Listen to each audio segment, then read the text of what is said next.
Hey everybody, I'm Becca Salomon. You're watching Wildflower Western Lifestyle Live, and I am so super excited to bring you a special guest today. He is originally from Virginia, now residing in Nashville, I believe, and he is a traditional country music artist and rising in his field. He's doing great on the charts and ripping them up, tearing them up, going up there. And his name is Spencer Hatcher. Welcome to the show, Spencer. How are you doing today? Oh, I'm doing well, Becca. Thank you so much for having me. This is an honor. Yeah, this is fantastic. We were just chatting before the show about how this happened, and so I'll just briefly tell people because I'm full of transparency here. I found out about Spencer from trying to learn a line dance to teach, and that was yesterday. And I messaged them last night, and here he is. I can't believe it. It worked out. It was perfect, and this is going to be great. Yes, perfect. So first of all, let's just go back and tell people who Spencer Hatcher is, and start with your music background. Yes, ma'am. Well, Spencer Hatcher is a country boy from the Shenandoah Valley, Virginia. I grew up in the Blue Ridge Mountains, on a farm. Come from a very small town, and the is just riddled with bluegrass music. You might even say that's the primary genre is bluegrass from where I'm from. And so um, at 8 years old, I picked up my very first instrument, and it was a mandolin, and I started playing that. Um, can you still hear me? I can hear you. It froze for a second, but I could still hear you. Okay, got it. Well, yeah, the primary genre in the Blue Ridge Mountains is probably bluegrass and old time country music. And so I grew up playing bluegrass at 8 years old. I picked up my first instrument when I was 12. I picked up the banjo, and that has pretty much been the rest of my life.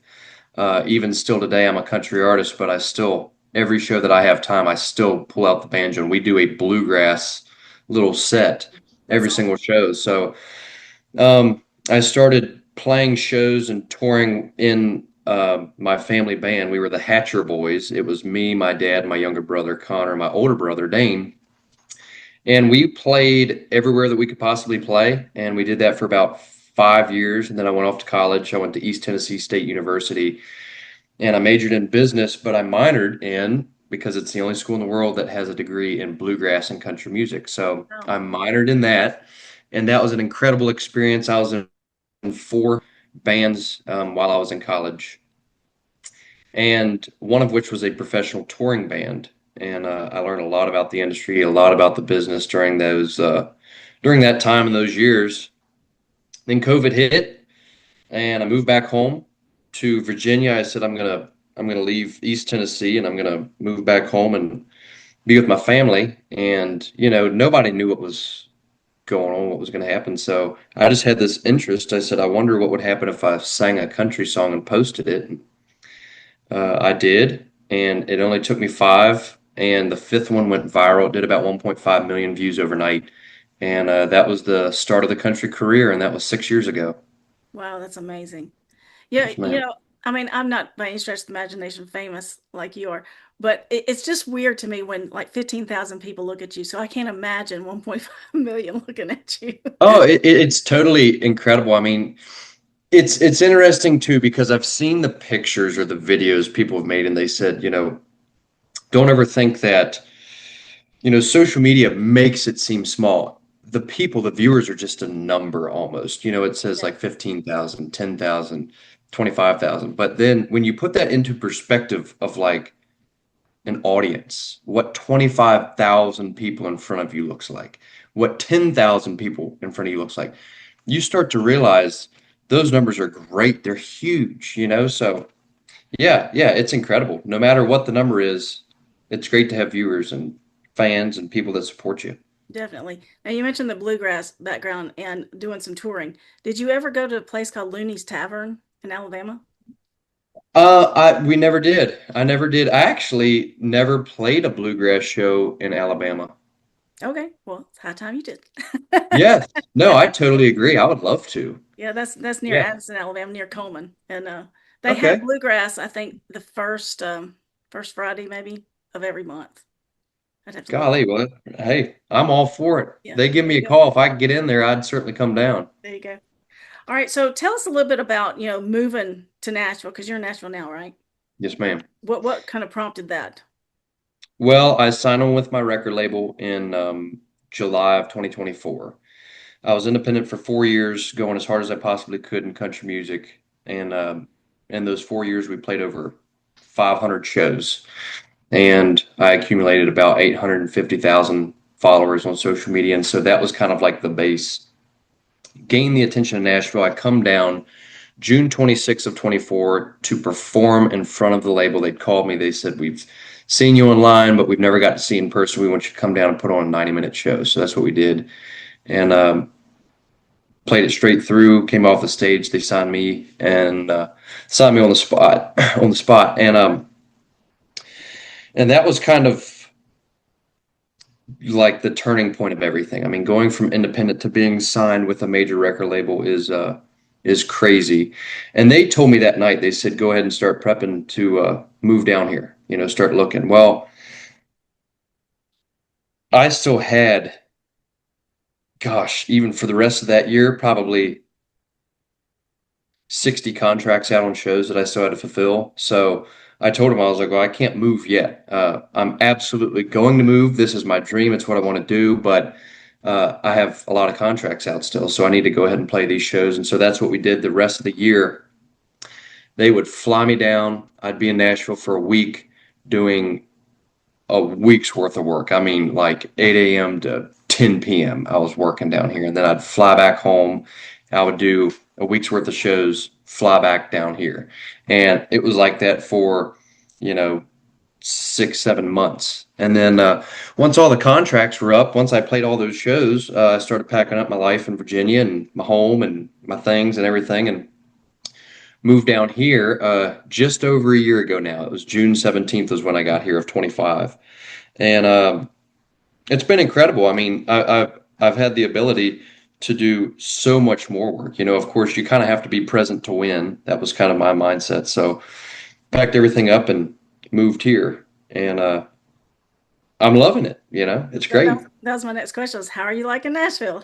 Well, I really like it. I mean, when you compare it to home, some people would really like it. It's not a giant change. Like, say, if I was coming from the West Coast, if I was like John Party and came from California to Nashville, it'd be a huge change. But I was from, well, again, the Shenandoah Valley, Virginia. So as far as the country stuff goes, it's very similar. But the thing that I really miss is the mountains. There are no mountains in Nashville or even around this central part of Tennessee.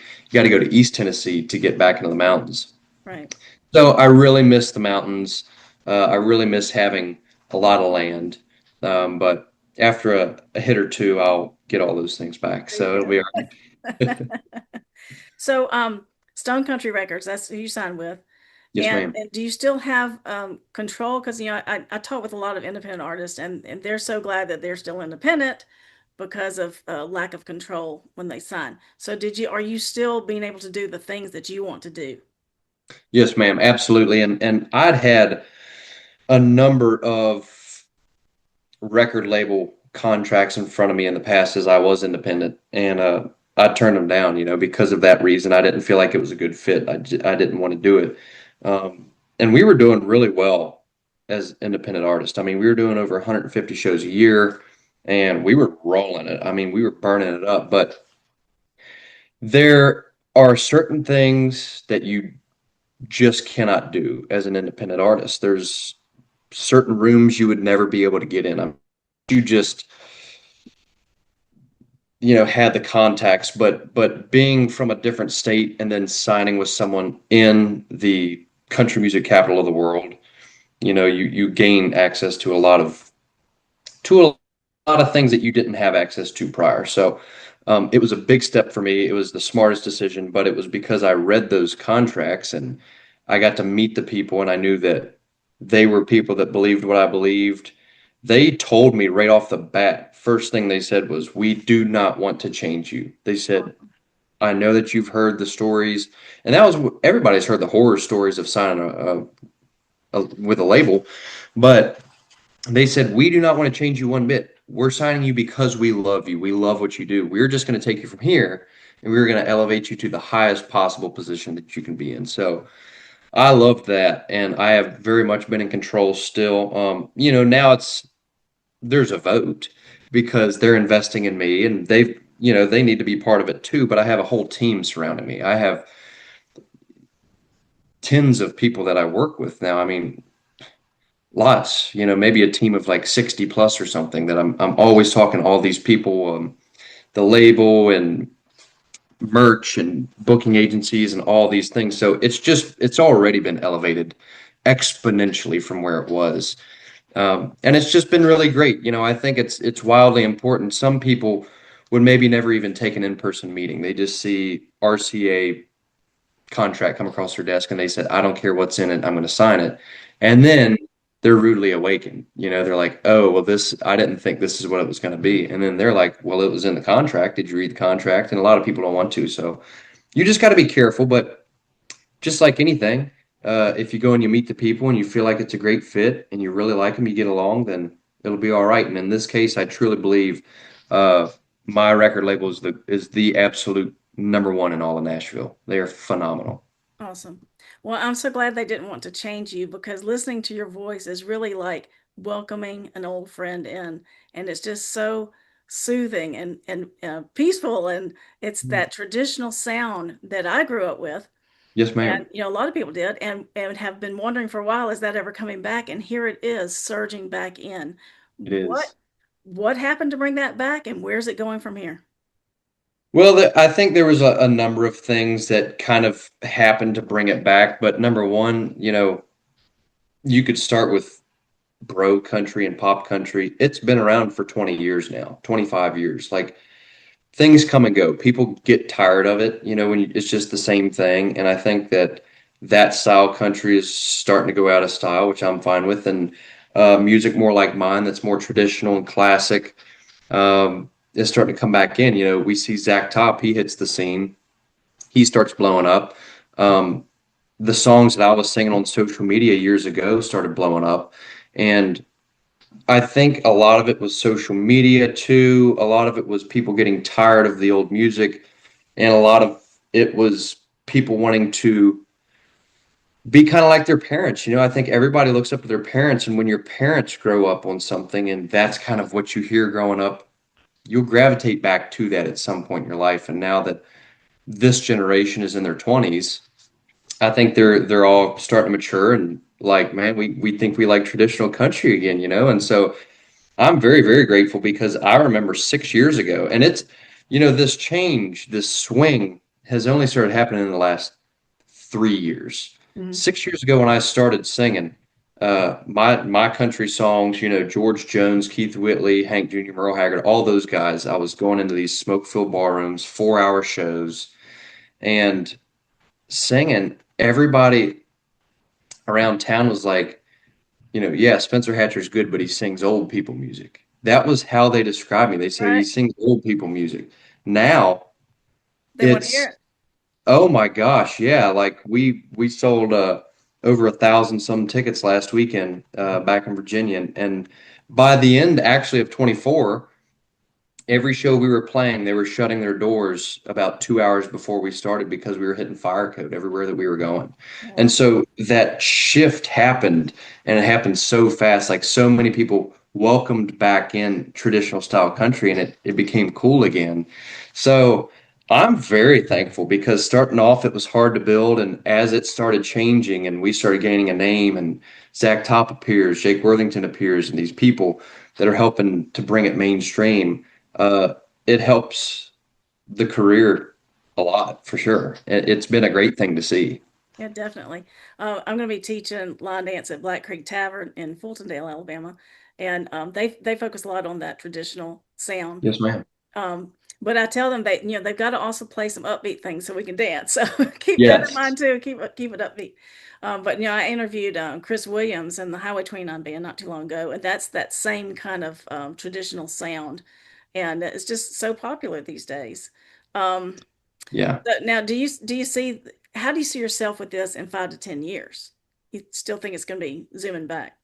I do. I think it's going to be even more mainstream. Right now it's gaining traction. It's not, I wouldn't say mainstream yet. Like if you go into if you go into some town in some state, would a 15-year-old know George Jones or know Zach Top or, hopefully one day Spencer Hatcher. And I don't think that we're quite there yet where they all know Jason Aldean. They all know Luke Bryan. Um, there's kids that don't know who Johnny Cash is, and that's alarming. That's That's scary. sad. It is. It is. And actually, I experienced that firsthand because I was talking about him. They were like, "Who's Johnny Cash?" And I'm like, "Oh Boy. my Yeah, gosh." let me turn this on for you for a second. Yes. Yeah. So there's still work to do as far as bringing it back, but it's gonna get more and more popular for sure. And I think in 5 years I believe it'll be on top. It'll be very big, unless for some reason the music just started kind of falling off or people stopped making good traditional country. But my goal is to make the best traditional country that I possibly can. And when it comes on, people say, "Oh yeah, that's Spencer Hatcher." And so that's my prayer. I hope to have a couple of hits in 5 years from now. And if I do that, it's not just a benefit, of course, to me as an artist, but it's a benefit to traditional, real country music because that's always been such a big thing for me. That's why I started singing covers on social media was I wanted to re-expose people to Right. classics, to what real country music is. So if I can get my music out there, people will become more familiar with a fiddle and a pedal steel and lyrics that have texture to them, a little bit of meaning. Bring back real love songs or real heartbreak songs. Listen to The Way She Lies. When was the last time that a song like that came out? A true like heart grab kind of tearjerker song. So that's what I want to do, and I pray that in 5 years we can be more mainstream than even what it is right now. That's awesome. Yeah, so I always say that country music tells stories. And you're frozen right now, but I can still hear you. That country music tells stories, and so I was also looking at some news today about Shabuzi. I mean, you've heard about Shabuzi, and Yes, he's coming out with an album in the end of July, I believe, and it tells stories that are connected. The songs are all connected throughout the entire album, and I've never heard of anything like that. So that's an idea as well because stories are really key to country music. absolutely. Yeah, that's super interesting. I see a number of artists doing kind of strategic things like that. I don't think he's the first one to do it either, right? I feel like there's I been don't know. As far as I somebody haven't heard else of it. that did that not long ago, or in their marketing campaigns, they'll leave like hints and clues, and people really have to pay attention to keep up with all the things that they're doing. So Right. yeah, that's interesting. I mean, I would be interested in being able to do something similar, whatever that might be. Yeah, the only one I can think of that might do that is Taylor Swift. I don't know. Well, yes, I know Taylor Swift did it, and I know Morgan Wallen kind of has Yeah. started doing it some, but Well, let's talk about your songs. I mean, just kind of like pick some that you like and what's the story behind them? yeah, well, I really like all my music. I really do. I believe that we've worked very, very hard on it. We've done a really good job. But like, if I gave three songs that you should go listen to by Spencer Hatcher to represent Spencer Hatcher, I would say Honky Tonk Hideaway, When She Calls Me Cowboy, and The Way She Lies. So that's a ballad, a mid-tempo, and an upbeat barn burner of a song. So there's your full spectrum right there. It's the three songs, and they've all done very, very well. Actually, When She Calls Me Cowboy and Honky Tonk Hideaway both have streamed in the multi-millions. So they've done very well. A lot of people really like them, and I love those songs.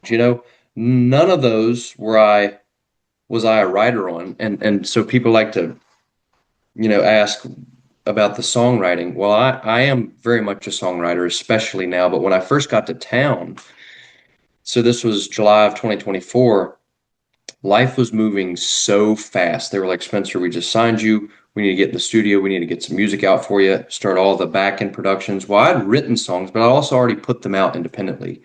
So that wasn't going to do a lot of good. We could have re-released, but these songs that I was pitched have been sitting around Nashville for years and years because nobody was recording traditional style country. Right. Um, Really, aside from Zach Top, it's like me and Jake Worthington, and there's not a whole lot of there's not a lot of us yet. So these hit songwriters, I mean, guys that were writing the hits for Randy Travis, George Jones, Merle Haggard, you know, Keith Whitley, they're the guys that were pitching me their songs, and they're like, well, here's one I wrote a lot of years ago, see what you think about it.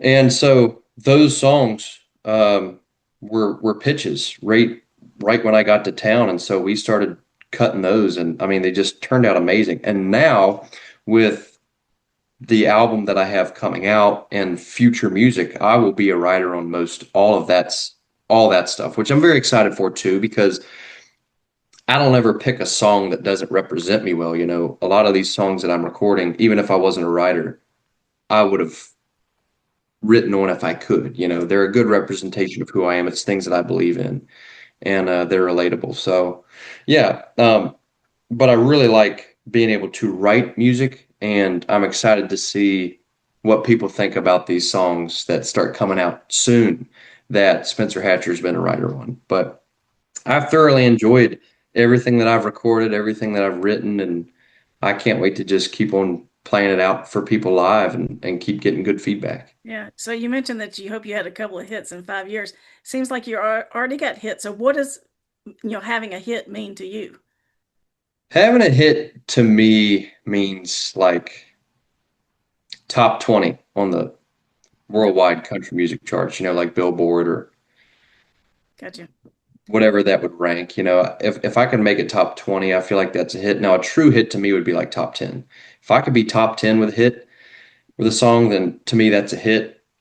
But my goal is to have a true number one in country music. I like, after my first one, I want a second and a third and a fourth, but the overall life goal is to have a true number one hit in country music because then I will have done something. To me, I will have truthfully impacted country music.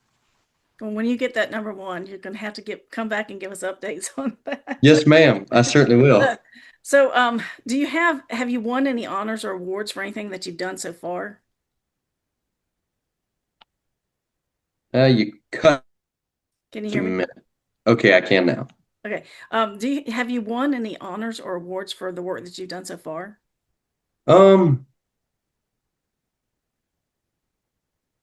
well, I'm not sure. I've not won anything like, of course, Song of the Year or anything like that, but um, I have been voted, by the people in a couple of different categories, and some of them had like thousands of voters. They voted me like number one. I went to number one at Taste of Country for the best music video with the song "When She Calls Me Cowboy." That one was sitting at number one for a couple of weeks. I was top five in the world at Taste of Country for like 20 weeks straight. Wow. Yeah, I've won a couple of awards like that, and I can't remember them right now because it's not that they don't matter to me. I love them, but it's like I've got to do this, now I got to do that. And I got that, now I want to do this. Once once you start getting into the really big awards, I'll start hanging those up on my wall, like a There you gold record or like a ACM award or CMA award, something like that. But yeah, I mean, the people do vote me in good spots. Like I've been voted the best in the entire Shenandoah Valley for 4 years in a row straight, which is great. I love that. That's voted solely by the people. Um, and I've held that title for 4 years, even though I've not even been there for an entire year. They still voted me the best. go. Of So course. I don't know. Yeah, I don't know. Now, I have heard you say, you mentioned George Jones a couple of times, but I've heard you say that when you were listening to him as a kid, you thought he was just, a current artist, I but he did, was being yes. played on old, old radio. So, Yeah, I yeah. did. Well, I grew up with older country music, and now at the time, the 80s now has been like 45 years ago, but when I was young and listened to it, it was only 20 years ago. So it's not like it was that old, but George Jones to me was new, young George Strait and Hank Jr. and these guys. I didn't know that they were like 60 or 50 at the time, whatever it might have been. I grew up where the radio station would play a lot of old country music, and my dad listened to that kind of music. So just like all of us, we tend to listen to what our parents listened to growing up, and then maybe once you're 15, you start listening to your own stuff and really exploring that. But I just gravitated towards Keith Whitley, George Jones, Merle Haggard, Hank Jr., Conway Twitty, who people for some reason it seems like they've forgotten Conway Twitty, but to me he's top five favorite of all time. I mean, he's just phenomenal. And yeah, I thought all those guys were current. I didn't know anything about Blake Shelton or Luke Bryan or Morgan Wallen until I graduated high school. Actually, I was like 19 years old when I started kind of hearing it and really exploring country music. And then I didn't know a single song until I was forced to go out and tour. The stuff that I knew was what I grew up on, all the classic Right. country music.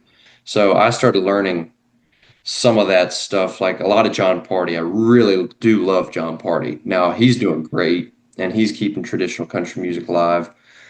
I perform a number of John Party songs, but I didn't know them until I was forced to go out and start performing. And I said, well, if we're going to be in college bars, I ought to learn something that college kids would like too. So that's what I did. There you go. Right now, your band, are they with you all the time, or do you pick up people when you go different places? No, I keep my guys with me 100%. I'm very loyal to them, but they're also very, very loyal to me. I mean, they packed up all their things and they moved to Nashville too from Virginia. They've been with me for 6 years now. Me, my younger brother Connor, he's my bass player and my backup singer. I've got a drummer, Austin Taylor, and then I've got a guitarist, Cameron Rutz. We're all just Virginia boys. And when we signed on, we all moved down here and just, you know, going as hard as we can, all of us. So Hey, they're I with me know everywhere. we had to jump on the Zoom today instead of be live, and I didn't realize that it had that time limit. So we've got about 9 minutes left. So I'm going to get Okay. my last few questions in, then we're going to jump off here. Yeah. All right, so let's see. Um, you had an accident that I read about where you Yes, fell ma'am. off a roof or I something. did. Tell Yeah. us about that quickly, Well, and your faith kind of tied into that. oh, it definitely did. Well, basically, that was September 23rd of 2024. I had just signed on with my record label. Everything was going so right, but I was going really, really hard. My schedule was just insane then. I was flying everywhere. I was playing lots of shows. We were doing great. And I think I was just going too hard, and I felt like I was in total control. And this was God's way of reminding me that He is in control. And He was going to remind me that He'll take me out when He wants me to, whenever He wants to. But for now, slow down a little bit. And so I was up on the roof. You know, where I'm from, you don't, unless you can't do the job, you don't call people, you just do it yourself. So I was going up on top of my house roof. I was going to work on the chimney, and my ladder was up on the first roof of my house, and I was going up to the second roof of my house, and the ladder just shot right off the roof, right out from under me, and there was nothing that I could hold on to. I was about 25 feet up in the air, and I fell all the way down and landed on my back on my rock path. It was just rock slabs. And I mean, I hit pretty daggum hard. It was incredible. Absolutely should have killed me. I was still airlifted. I was hurt for sure, but the trauma care unit nurse, she had worked there for about 20 years, and she said, Spencer, just want you to know, your chance of surviving that was about 2%. Wow. She said the majority of people that fall like 8 feet wind up dying or breaking their neck. And she said, you just fell 25 feet, landed on your back, and for whatever reason, your head did not hit. She said, I want you to know you have angels and God has absolutely got a bigger plan for you because she said, I have never seen something like this before. So I truly believe God held his hand under my head as I fell because, like, based off physics, there is zero explanation as to why my head did not hit the ground, but Exactly. it never touched. My head never touched the ground. So he spared me and he gave me a painful reminder that he's in control. And He's uh, in charge. yes, and I was hurt. I broke my pelvis in three spots. I chipped two pieces of bone off of it. I broke three ribs. I had a pulmonary contusion on my right lung, and so I was still hurt, but um, I was able to walk again about 3 weeks later, and that was when I went back to playing shows. Wow, that's amazing. That's a Yes, ma'am. great story. You can always tell that one. Yeah, oh yes. Yes, ma'am. That was a miracle. It was my first ever miracle, and it was a reminder and is still every single day that I should not be here, but God said, you will continue, you There know. you go. All right, so another couple of quick questions, and we're going to go. We got about 5 minutes. All right, so when you are about to go on stage, what does that feel like right before you're going to take the stage? How do you feel? Maybe a little bit of nerves. It kind of depends. But I just love the stage. I'm the happiest when I'm on stage in front of an audience. More recently, I've been a little bit nervous because we're playing the biggest shows we've ever played. Like we were down in Florida for 2 nights opening for Hank Williams Jr., Joe Nichols, and David Lee Murphy. Those were giant. They were the biggest shows we'd ever played, 10,000 people. Then we went out to Nebraska and we opened for Diamond Rio and Zach Top. Wow. I've got a little bit of nerves there. Now, at this point in my life, I've played about 600 to 650 shows, so I have lots of stage time and Yeah. experience, but still, I always want to do the absolute best that I can, and so I get a little bit nervous, but as soon as I step on stage, uh, I flip the switch and it's everything totally disappears. It is absolute go out there, have fun, just kill it. My goal is to let the people out there have a good time and to let them know who Spencer Hatcher is. And it's been very successful over these last couple of really big shows. We've had a lot of fun and gained a lot of fans. So people are receiving it well. Yes, ma'am, very well. Awesome. 4 minutes left. Do you have any advice for anybody who's trying to do what you're doing? Yeah, just always do the best that you can in all that you do. I mean, that's kind of like life advice, but as far as this goes, yeah, you have to utilize social media. And truly, the only way that you fail is if you quit. You're going to have hiccups, you're going to have stops in a road, but the only way that you're truly going to fail is when you quit. You put your guitar up or your instrument and you go back to driving a truck or whatever it was. I purposefully wired my mind to know that there is no plan B. So I have to do whatever and anything it takes to make it. And hard work is what's going to be key. You might not be the best singer, the best guitar player, whatever it is, but going with the mentality that nobody's going to outwork you and you will do really well. Awesome. Good advice. So, any new music coming out and what upcoming events do you have that people can go see you at? Yeah, well, you can always check my website, spencerhatchermusic.com. You can read about me, you can stay up to date with all the music, and you can see my tour schedule on there. You can also get merch. But yes, I've got music coming out the rest of the year, and actually in October, I will be dropping my very first debut full-length album, which I'm very excited about. I've dropped two EPs now, but to have the very first debut album is going to be incredible, and that's coming in October. So lots of very, very exciting things, lots more really big shows. So I invite everybody to come out. Sounds great. And can you say where you are tonight? Are you playing tonight? I'm not playing anywhere tonight. I'm here Oh in man. Nashville. I'm going to be doing some work here at home at my desk. I wish that I did have a show tonight, but Okay. I actually have this weekend off. My next one is going to be in Virginia. I've got a number of big ones. I'm out with Clay Walker still. I've got Ashley Cook, 5 dates with Josh Turner, Neil McCoy. So go to my website, see where those are, and That's hopefully everybody comes out. and are you coming to Alabama so we can see you here? Well, I hope so. I, Yeah. I would love to come to Alabama. I don't know if I have any date scheduled, but we need to do That's that. right. Stone Country Records, bring them to Alabama. All right. Well, thank you so much for joining me Yes, today and ma'am. sharing your Yes, ma'am. story. Absolutely. Yeah. And we welcome you back anytime to give updates. Well, of course.